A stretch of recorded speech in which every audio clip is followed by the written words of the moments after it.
Olá, seja bem-vindo a mais uma videoaula. Como vocês viram na videoaula passada, aprendemos bastante aí sobre a sequência de comando. Conhecemos também alguns periféricos, né? E aprendemos que existem periféricos que são sensores, existem periféricos que são atuadores. Ou podemos ter periféricos que contenham as duas funções. Só para relembrar aqui, vamos associar algumas coisas, né? Que periféricos podemos encontrar periféricos que são atuadores, como o exemplo que você pode ver aí, um motor ventilador que não gera nenhum retorno de informação, é um atuador. Então nós temos um circuito que faz acionar esse motor ventilador. Então existem motores ventiladores que não geram nenhum retorno de informação. Se eles pararem de funcionar, não vão gerar código de erro algum. E se tratando de motor ventilador de corrente alternada, geralmente na unidade externa. Claro que eles vão gerar problema, mas nunca vai ter um erro específico para eles, porque não existe nenhum sensor associado a esse motor, ok? Como também podemos encontrar sensores, somente elementos sensores, como por exemplo os sensores de temperatura. Esses são periféricos que monitoram algum tipo de informação e passam para a placa. Esses são os sensores visíveis, tá? Temos que tomar cuidado, porque a gente acha que os únicos sensores que nós temos numa placa são os sensores de temperatura, mas não é bem assim. As placas eletrônicas elas têm outros tipos de sensores. Como eu falei, existe sensor de tensão, sensor de corrente, que geralmente são mais comuns a gente ver na placa da unidade externa. Na placa da unidade interna é muito comum a gente encontrar apenas os sensores de temperatura, mas são sensores que retornam alguma informação para a placa. E existem aqueles componentes que são os componentes igual ao motor ventilador, que ao mesmo tempo que eles são atuadores, eles têm no seu interior circuitos que retornam uma informação para a placa. Então, internamente, eles também são os sensores, tá? Então, ele é um atuador e um sensor simultaneamente. E podemos ter defeitos em um desses circuitos apenas. Eu posso ter um motor que funciona, porém dá erro de motor ventilador, porque não está retornando a informação que deveria. Eu posso ter um motor que não funciona e ser um defeito, de fato, aí na parte de acionamento do nosso atuador, tá? Então, existem essas duas vertentes aí que é importante a gente conhecer, tá?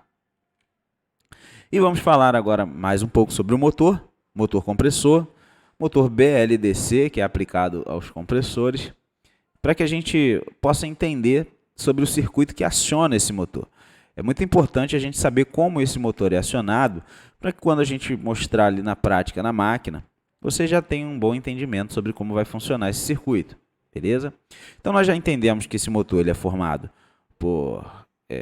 esse compressor é formado por parte elétrica e por parte mecânica. E a parte elétrica, ela contém ali o motor elétrico, que é o motor BLDC, que é o tipo de motor diferente do motor de indução comum que a gente está acostumado nos compressores que trabalham com corrente alternada. Esse é um motor muito especial, é um motor específico para trabalhar em diferentes velocidades, ele é projetado para isso, para ele conseguir trabalhar em diferentes velocidades sem perder força. E nós temos o mecanismo de compressão, tá? A gente vê muito aí se falar em dual inverter, né? Principalmente a LG, ela faz bastante propaganda sobre isso. Mas o que de fato é o dual inverter? O dual inverter não quer dizer que o equipamento é duas vezes inverter, mas está associado ao mecanismo de compressão, que é duplo. Como você pode ver aqui na foto, lá embaixo, você vê dois mecanismos de compressão. Aqui você também pode ver nesse desenho o mecanismo de compressão duplo, que você vê aí na direita, tá? Podemos ver algumas diferenças, como você pode ver aí. O sistema comum, que não é inverter, né, trabalha em frequência fixa de 60 Hz.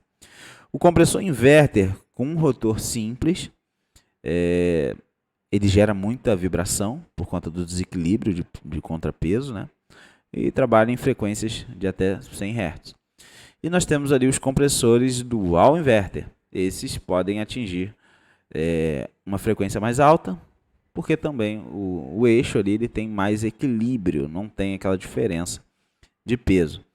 E aí Por isso que se dá o nome de dual inverter, que tem dois mecanismos de compressão, ou seja, com a mesma força que o motor está fazendo ali, mesmo giro, ele consegue comprimir 2 vezes mais rápido e acaba se tornando mais eficiente. De fato, o compressor dual inverter ele é muito mais eficiente que um compressor inverter simples. Hoje, a grande maioria dos fabricantes utiliza o compressor dual inverter, tá? Só para vocês saberem. E é importante a gente entender que toda a mágica, né, vamos relembrar que toda a mágica desse sistema do compressor variar a velocidade está relacionada com esse motor, tá?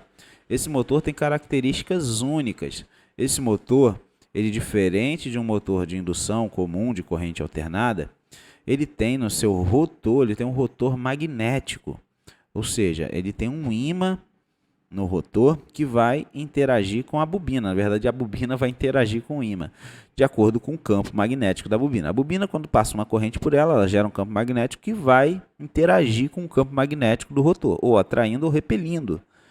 E isso gera um torque muito maior do que simplesmente o motor, a indução comum, onde o campo magnético da bobina reage com o ferro contido ali no rotor. Aqui não, aqui a força é muito maior. E isso faz com que esse motor tenha muita eficiência, consiga trabalhar em altas frequências, atinja rotações muito altas e tenha bastante torque em baixas rotações. Por isso que esse é um motor utilizado para essa função.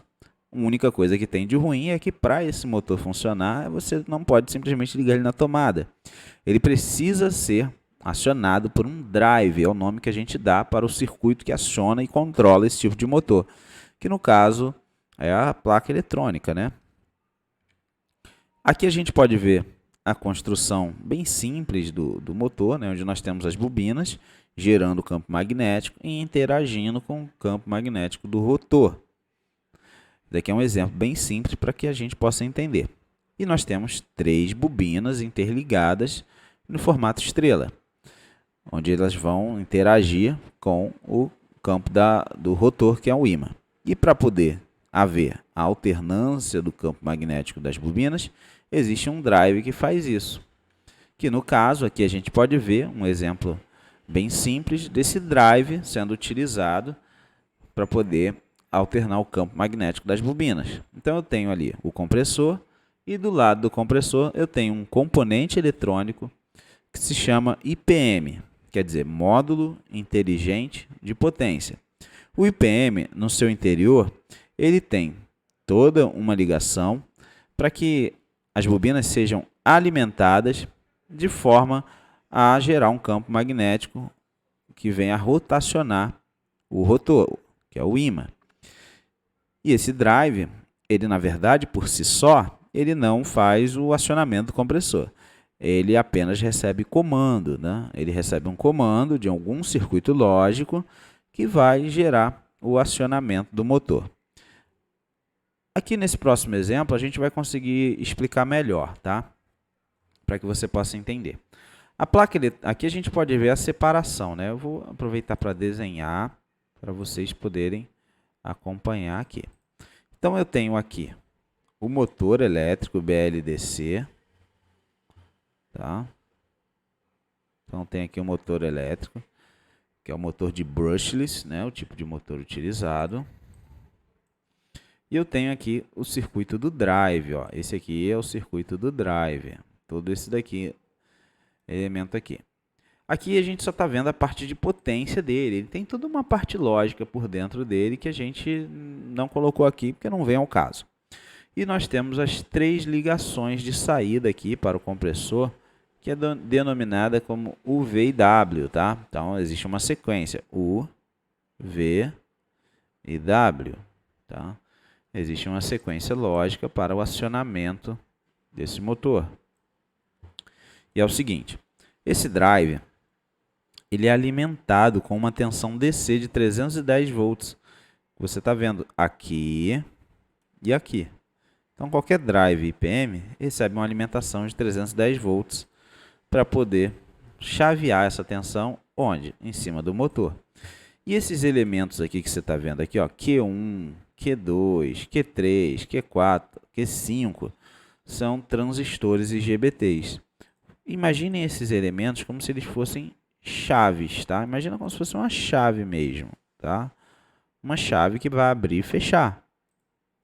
Onde essa chave, quando ela abre e fecha, conduz a tensão. Aqui nesse barramento superior aqui, eu tenho toda uma tensão positiva. E nesse barramento inferior aqui, uma tensão negativa, né? O positivo e o negativo, a tensão contínua.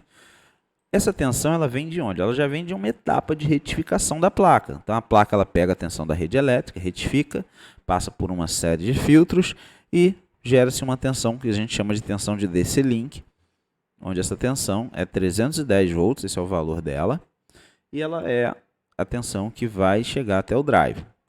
Porém, essas chaves que nós temos aqui no interior do IPM, que são os IGBTs, Q1, Q2, Q3, não, na verdade é Q0, né? Q0, Q1, Q2, Q3, Q4, Q5, eles são como chaves. Essas chaves elas vão ser acionadas de acordo com o comando que chega aqui, ó, nesses terminais aqui do drive. Então, olha só que interessante.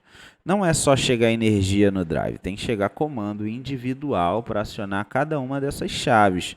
Então, não é o drive que faz o acionamento do compressor. Quem faz o acionamento do compressor é um circuito lógico que tem por trás, né, que vai fazer o acionamento dos 6 sinais aqui para gerar a alimentação na bobina do motor. Vamos simular um acionamento aqui, por exemplo. Vamos dizer que aqui eu tenho um sinal que está chegando aqui agora. Quando esse sinal chega, essa chave fecha. Nisso que essa chave fecha, a tensão vai descer até esse ponto aqui, ó. Esse ponto, onde aqui vai se conduzir lá para a bobina. Vai chegar lá, saindo aqui do IPM, né? E vai lá para a bobina. Tá?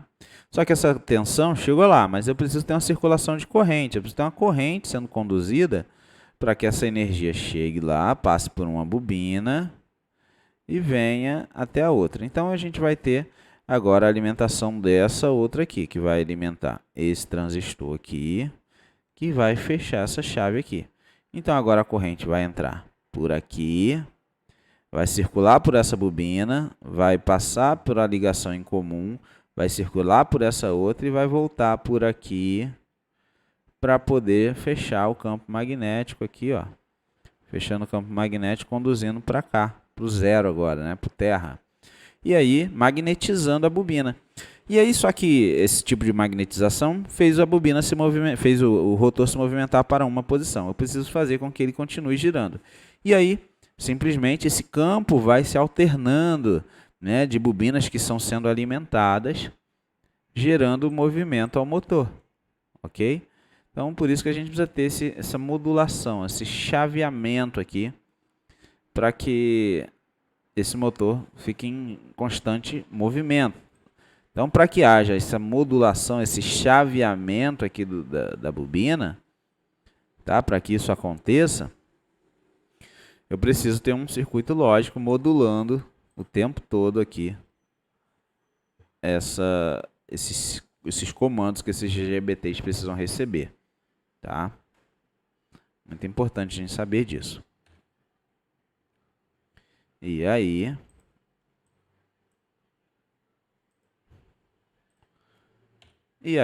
quem faz isso, né, é a placa eletrônica, que faz esse acionamento, ok? Então, na placa eletrônica, nós temos esse elemento, que é o IPM, que recebe os comandos vindo do microcontrolador. Mais uma vez, volto a falar que ele só entra nesse processo de acionar o compressor, né, quando está tudo ok com a placa eletrônica, com os sensores. E essa daqui é a etapa de potência que faz isso acontecer, onde nós temos aqui a fonte de alimentação, que no caso é AC, tá? Isso aqui é a alimentação vinda da rede, passa pela etapa de retificação, transforma o que é alternado em tensão contínua ou pulsante. Temos uma etapa aqui que eu não vou mencionar nela agora, tá? Mas é importante vocês saberem que existe, que é a etapa do PFC, melhora a eficiência da energia, tá? Que é essa etapa aqui, que serve para poder corrigir o fator de potência. E está relacionado com aquele reator, né? Que é um reator que a gente encontra nos aparelhos inverter, não é um transformador, tá? E essa tensão retificada vai para o capacitor de filtro, que é aquele capacitorzão que a gente encontra nas placas inverter. É ele que armazena essa tensão para ser utilizada pelo circuito do IPM, tá? E eu tenho o circuito lógico comandando tudo isso, tá? Comandando tudo isso. É importante a gente saber disso. E aqui a gente pode entender também um pouco mais sobre o circuito lógico, onde o circuito lógico, que é o cérebro da placa da unidade externa, ele vai controlar tudo. Olha que interessante. Eu tenho um circuito lógico recebendo alimentação, porque quando a gente tem um circuito aqui, ó, da fonte alta, entrada, proteção, acionamento, até chegar na parte dos capacitores, né, que são os capacitores de filtro de uma placa, né, são aqueles capacitores grandões. Por exemplo, esse aqui que você está vendo aqui, ó, esse capacitor grandão aqui, em verde, é o capacitor de filtro da placa. É nele que se armazena essa tensão de 310 volts. Essa tensão é proveniente da rede elétrica. A rede elétrica, quando é retificada, se assume o valor de pico da senoide no capacitor, por isso que eles carregam 310 volts, tá? Na nossa rede elétrica, o pico da senoide é 310 volts para uma alimentação de 220. E aí, né, a gente mede com o multímetro um valor eficaz, que não é o valor máximo da tensão. E aí o que acontece? Esse capacitor aqui armazena essa tensão. Essa tensão ela vai ser aplicada para o IPM, tá? Que está aqui, e também está aqui embaixo do dissipador. Tá? O IPM está bem aqui, ó, embaixo do dissipador. Todo o IPM ele tem que sempre estar conectado a um dissipador de calor, porque ele gera calor quando ele está chaveando, né? E se ele não dissipar esse calor, ele vai se danificar. Por isso que tem sempre o dissipador e a pasta térmica, né, para facilitar a dissipação. O IPM, a gente sabe que recebe a tensão de 310 volts. Mas e o microcontrolador?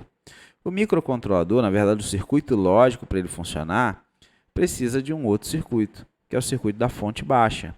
É um circuito que está mais ou menos aqui, nessa etapa aqui. Tá? É um circuito eletrônico que tem a função de rebaixar essa tensão. Geralmente ele recebe uma tensão de 310 volts, vindo desse capacitor aqui, em alguns casos, ou até mesmo tem uma fonte própria DC para alimentar ele. Mas recebe essa tensão alta, tá? E rebaixa ela para 3 tensões básicas que se encontramos em todas as placas, que é 15 volts, 12 volts e 5 volts. São as 3 tensões básicas aí para alimentar os circuitos lógicos, tá? Então a gente tem os 15 volts para alimentar alguns drives internos do IPM, temos os 12 volts para acionamento dos relés e os 5 volts para alimentar principalmente o microcontrolador. E isso, né, faz com que o circuito lógico inicie seu trabalho de funcionamento. E aí o circuito lógico vai trabalhar o quê?